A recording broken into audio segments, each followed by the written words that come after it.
Mga batang naulila na sa ama at ina may malubhang pinagdadaanan.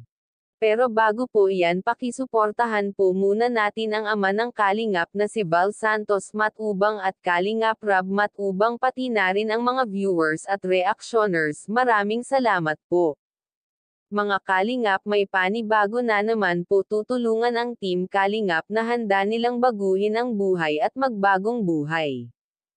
Ito ang apat na magkakapatid na naulila na sa lahat at ang tanging kasama lamang nila ay ang kanyang lola. Bata pa lamang sila ay naulila na ng magulang, kaya mga Kalingap ay nakakaawa ang kanilang sitwasyon na madalas wala na daw po sila makain.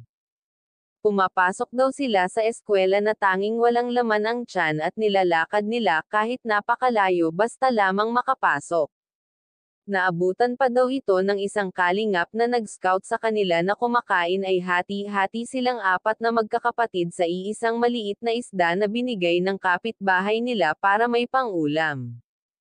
Mapapansin din mga Kalingap na ang kanilang bahay din ay nakatagilid na lamang ito dahil tuwing may bagyo ay hinahangin ito, kaya delikado din ito para sa kanila mga Kalingap. Tinanong ito isa-isa sila ni Kuya Rob kung ano ang kanilang mga pangarap ay ang makatapos ng pag-aaral, magkaroon ng bahay at pagkain sa pang-araw-araw daw.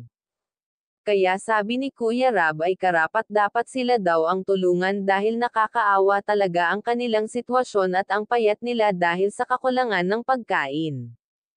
Kaya naging emosyonal sila nung dumating ang Team Kalingap na may dalang mga bigas at groceries at panay ang pagpapasalamat nila dito dahil gutom na daw po sila.